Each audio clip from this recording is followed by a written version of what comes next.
अस्मद्गुरुभ्यो नमः। श्रीगुरुभ्यो नमः। सर्वगुरुभ्यो नमः। మహా ఆషాఢి. విశ్వంలో సూర్యచంద్రుల గతుల వలన కాలంలో అహోరాత్రములు, తిథులు, ఋతువులు మొదలగునవి ఏర్పడుతున్నవి. చాంద్రమానం ప్రకారం ఏర్పడు పూర్ణిమలలో ఆషాఢ పూర్ణిమ ఆధ్యాత్మికంగా ప్రాశస్త్యం పొందింది. ప్రదోష కాలంలో పూర్వాషాఢ నక్షత్రాన ఆషాఢ పూర్ణిమ ఉంటే అది గొప్ప యోగం.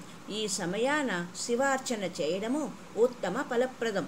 ఇది శ్రీ శివుని శయన ఉత్సవం మరియు కోకిల అని పేరు గల దేవునికి సర్వసుఖాలకై పూజిస్తారని భవిష్యత్ పురాణంలో చెప్పబడినది. భారతీయ ఆర్ష సంస్కృతి ఆధ్యాత్మికతను రక్షించి భవిష్యత్తు తరాల వారికి అందించేందుకు కృషి చేసిన ప్రజ్ఞా సంపన్నుడు, నారాయణ అంశ సంభూతుడు వ్యాస భగవానుడు ఆషాఢ పూర్ణిమ నాడు వేదభూమి, కర్మభూమి, పుణ్యభూమి అయిన భారతదేశమందు అవతరించెను. ఈ పూర్ణిమనే వ్యాస పూర్ణిమగా, గురు పూర్ణిమగా పిలుచుచున్నాము. లౌకిక జీవనమును ఆధ్యాత్మిక జీవనంతో సమన్వయం చేసుకొనుటలో మానవ జీవిత వికాసం ఆధారపడి ఉంటుందని, అది మానవ మేధస్సును పదును పెడుతుందని వ్యాసుల వారు బోధించారు. వ్యాసో నారాయణ స్వయం సర్వ గురువులకు గురుస్థానీయుడు వేదవ్యాసుల వారు. సనాతన సంస్కృతిని రూపుదిద్ది వేదములను విభజించి కౌరవ పాండవ గాథను మహాభారతంగా తీర్చిదిద్దారు. మహాభారతం పంచమ వేదంగా ప్రసిద్ధికెక్కినది. సర్వ ఉపనిషత్తుల సారమైన భగవద్గీతను గ్రంథస్థం చేశారు. వేద అంటే జ్ఞానం, వ్యాసం అంటే వివరణ లేక వ్యాపించుట. వేద విజ్ఞానాన్ని జగత్తుకు అందించి మనలోని అజ్ఞాన అంధకారాన్ని పారదోలి జగద్గురువు అయినారు వ్యాసులవారు. గు శబ్ద స్పందకారాస్వాత్ రుశబ్ద స్తన్నిరోధర అంధకార వినిశ్చిత్వా గురురిత్వా భిధీయతే.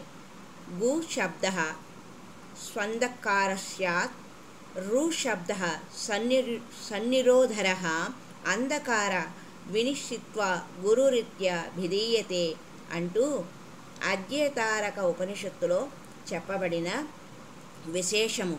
పరాశర ఆత్మజుడుగా, సత్యవేయుడుగా, బాదరాయణుడుగా, కృష్ణద్వైపాయనుడుగా వ్యాసుల వారి నామధేయములు.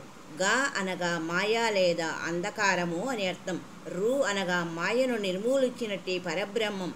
అజ్ఞాన అంధకార మాయను పోగొట్టి జ్ఞానమునిచ్చుటకు అంజనము వంటి వారు వ్యాసులవారు. మహాభాగవతాన్ని ప్రసాదించి బ్రహ్మసూత్రాలను నిర్మించి కర్మజ్ఞాన భక్తి మార్గాలను ప్రసిద్ధింపజేసిన వ్యాసుల వారిని ఆషాఢ పూర్ణిమను గురు పూర్ణిమగా అర్చించడం ప్రతి భారతీయుని కర్తవ్యం. ఆయనను విస్మరించడం కన్నా కృతజ్ఞతా దోషం మరొకటి ఉండదు. ఈ రోజున వ్యాసుని గ్రంథములలో ఏ కొద్ది భాగమునైనా అధ్యయనం చేయాలి.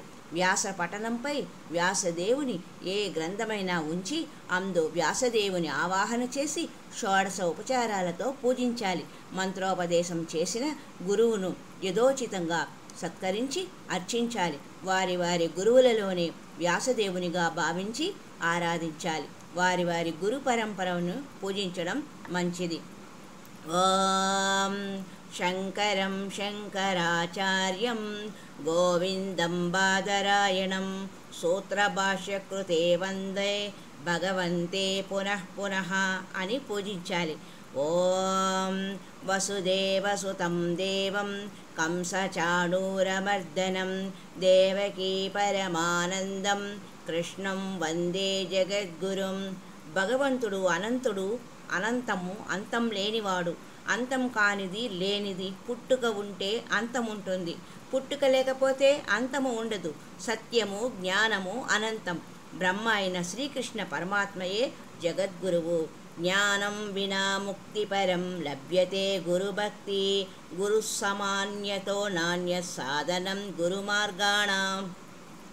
వ్యాసం వసిష్ఠ నప్తారం సత్తే పౌత్రం అకల్మషం పరాశరాత్మజం వందే సుఖతాతం తపోనిధిం. వశిష్ఠముని మనముడు, శక్తి మహర్షి మనముడు, పరాశరుని కుమారుడు, శుకుని తండ్రి అయిన తపోనిధి బాదరాయణుడు అయిన వ్యాసుల వారికి నమస్కారములు. యతులైన వారు వ్యాస పూర్ణిమ రోజున చాతుర్మాస్య దీక్ష ప్రారంభిస్తారు. బ్రహ్మజ్ఞానం పొందిన యతివరేణ్యుడు కొద్ది కాలము ఇచ్చట ఉన్నందువలన ఈ చోటు పరమ పవిత్రమైనది. పీఠాధిపతులు చాతుర్మాస దీక్షా కాలంలో సకల జనుల సుఖ సంతోషాల కోసం వేద సభలను, శాస్త్ర చర్చలను ఏర్పరుస్తారు. సత్సంగత్వేన నిస్సంగత్వం అని శంకరాచార్యుల వారు చెప్పినట్లు ఈ సత్సంగాలలో పాల్గొంటే మంచి సంస్కారాలు అలవర్చుకున్న వారు అవుతారు. సంస్కారపూరితమైన జీవన వికాసం గడిపినప్పుడే సుఖమైన జీవితం కలవారు అవుతారంటలో సందేహం లేదు. సరి అయిన సద్గురువు బోధన ద్వారా సత్య దర్శనం చేయుటయే మానవ జన్మ ఉద్దేశ్యం. పరమాత్మ ప్రాప్తి అందించేదే ఆషాఢ పౌర్ణమి కావుననే మహా ఆషాఢిగా పిలువబడుచున్నది. సర్వే జన సుఖినో భవంతు, లోకా సమస్త సన్మంగళాని సంతు. ఓం శాంతి శాంతి శాంతి. హరి ఓం తత్సత్.